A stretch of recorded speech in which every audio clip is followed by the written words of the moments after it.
Hello people on YouTube. Today I want to share some of my weird noise coming out from my Ninja 400. The first of all, I make sure that this is not the sound coming from my keychain. So it's not the sound from my keychain. So I'm going to start the engine. Keychain is not there.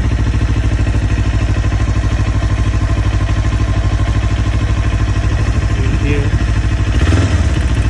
This one.